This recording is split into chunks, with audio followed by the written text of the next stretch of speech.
Hello everyone, we're here with the incredible Marc Prensky. He's the creator of the terms digital native and digital immigrant, and most recently the author of the book Education to Better Their World. Am I correct? You are correct. Okay, so today we're gonna do a small talk and interview to find out what are his perspectives towards education for kids of the future, including myself. In your previous speech in the morning that was incredible, you talked about that we need to rethink what being educated means. I think that in the past, being educated meant knowing how to think, how to work intellectually. That's what we thought, having read the right books, having gone through the right courses, having gotten the right degrees, that meant you were educated. But what was left out of that education was any notion of accomplishment, was any notion of getting something done, taking action, having good relationships, and accomplishing. So what I think is happening is that the definition of being educated is not just knowing things or being able to think in certain ways, but it's actually the whole picture. It's getting things done. It's effective thinking, action, relationships, and accomplishment. What's the main difference between achievement and accomplishment for the ones who have not heard you in the morning, and what does it entail for people? Okay. Well, sometimes achievement and accomplishment are used interchangeably, but the way I like to look at them is that an achievement is something you do for yourself. Maybe you climb the highest mountain, maybe you get the best grade, maybe you become the head of your class. That's something that you have achieved, and that's good. There's a lot to be said for that. An accomplishment, on the other hand, is something that you have done for other people or for the world. So if you have climbed Mount Everest and you have cleaned up all the debris on top of Mount Everest, that's not just an achievement, that's an accomplishment. And regarding the word accomplishment, you mentioned before the role of teachers to empower kids to do things and to get things done. But before we could understand it as, okay, I'm going to empower you to achieve things. But how do you think the switch must go in order to not just empower children to achieve things for them, but to achieve things for their communities and for their countries? Well, the goal of education is changing from improving individuals to improving the world, to bettering your own world. And so what we want to empower kids to do is to make their own world better as they see it, whether it's their family world, their local world, their country world, their global world. And so the more they understand that with the tools that they have, they can take action, they can respond to the problems that they see in the world, the more empowered they will feel and the more they'll do that. There's this topic that you also talked about in the morning that was, we need as teachers to take our children into the real world so they can figure out ways to solve it. But so many teachers are afraid and think their children are unprepared to confront the real world. What would be your suggestion for them, and what would be your call for all the teachers that can get to see this? Like, what's the message? The important thing for adults now, whether they're teachers or parents, is to understand that their kids are not the same as they were when they were young. So they're not what I call little us's. And when we were, and I include myself in this, when we were kids, we could do certain things, but we didn't have a very big impact in the world. Now, if a student is in primary school and I say do a survey, they don't just do their class, they don't just do their school. I say survey 1 million people. Go get SurveyMonkey and bring me the answer for 1 million people, and they can do that. And so the power is so much greater once they realize that. And I think that if the teachers understood more that in empowering kids in trust and respect and independence and collaboration and kindness, the TRIC acronym of my friend, the kids will be very happy, they will feel much better, they will respond much better, and they will do things that will always surprise us. We were talking about in the future when machines are going to be able to do everything we do today. What's going to make us different is us being unique, and creativity is an important part of that. So maybe we need to rethink how we make that course happen, or what purpose that course has, or what kind of impact it can make. So what would be your suggestions for all the teachers that make this course that's very important, and that in your opinion I consider is one of the most important to become this unique, educated human beings of the future, to rethink it in order to make it sexy to kids?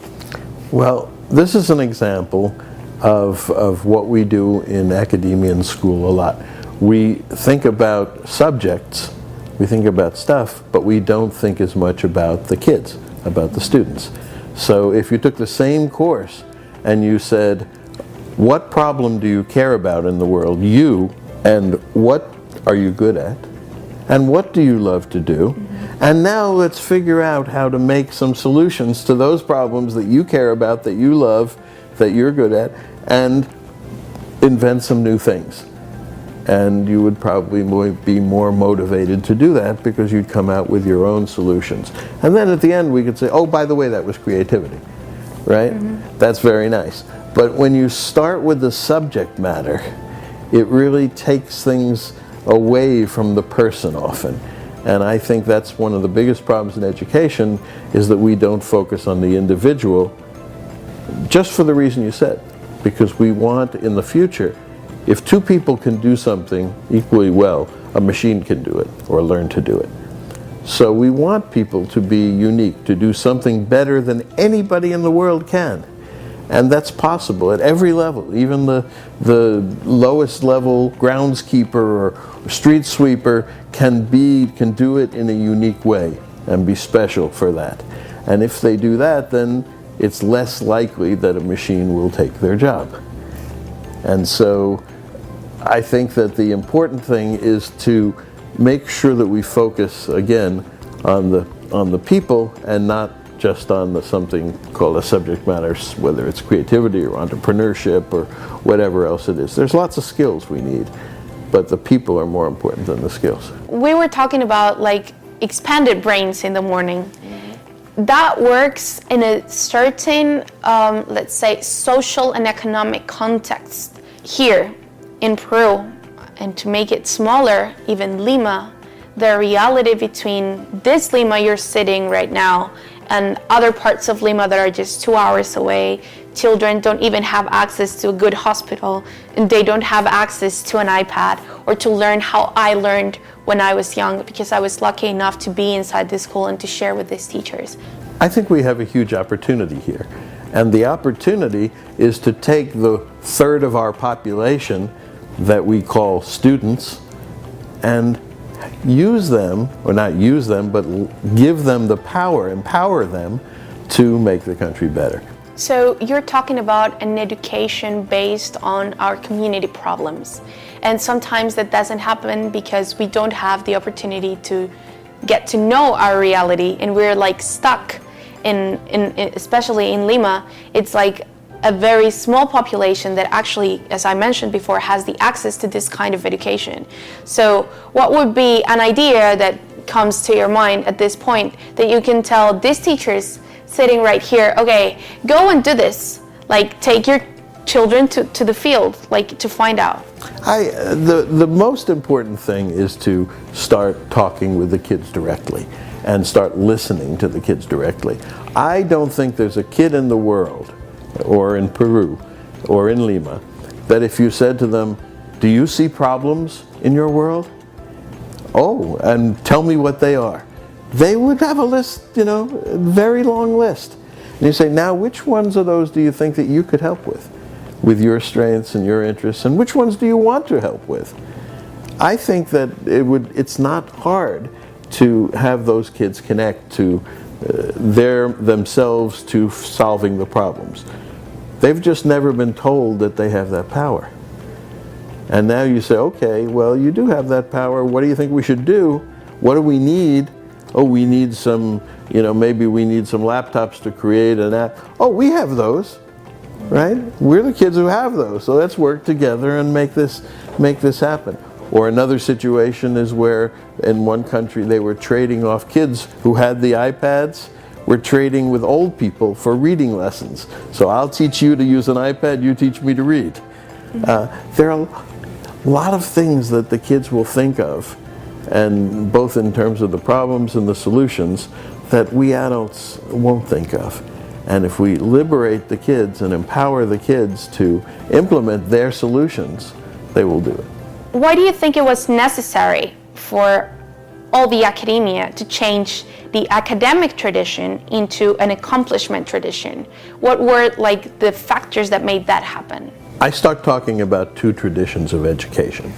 That the oldest tradition is an accomplishment tradition. It was father to son, it was master to apprentice, it was getting things done in the world. And that went on for thousands of years. And then thinkers came along, and people like Socrates and Plato, and they said, let's form academies and let's just spend our time thinking about some of these issues. And that's very important, and that has grown.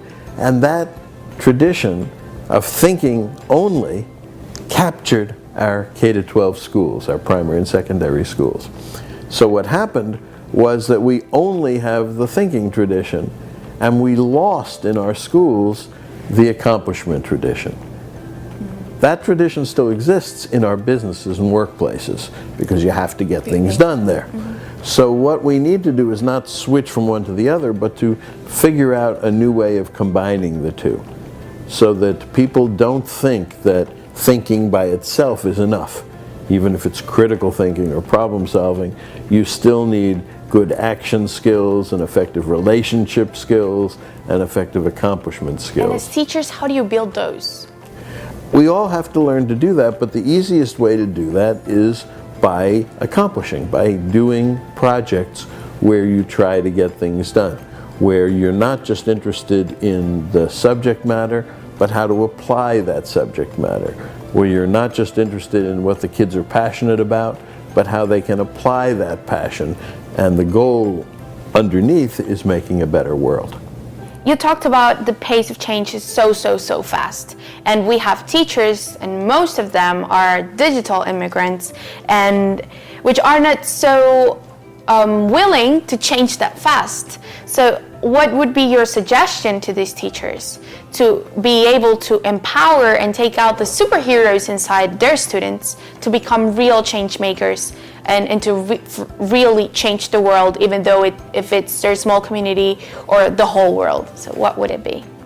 I think anybody who wants to move into the future needs to partner up with at least one, but hopefully more than one, person who's young, who's along that trajectory, and see yourselves as partners working together, so that when the young person has a question about what does something mean, they can talk to the old person. Like my son will say, what does this word mean, or what does this phrase mean? When I have a question, and my son is my partner, my 12-year-old, when I have a question, I say, Sky, how do you do this? And he'll help me understand how to do this, and then he'll say to me, no, that's so old. You don't want to do that. You're still using that app? No, you use WhatsApp. Well, how do I do this? And having that young person as your mentor or partner, I wrote a book about partnering, really helps you move forward, because they're moving at a much faster pace in all these kinds of things. And as you are working together to get things done, so if I'm making a video, I will be the person in charge of the content, but my son will do the filming and the editing. And so together we're making a good intergenerational team, and I think that's what we need today is intergenerational teamwork. So intergenerational teamwork to get real change makers, that's the education of the future for Marc Prensky.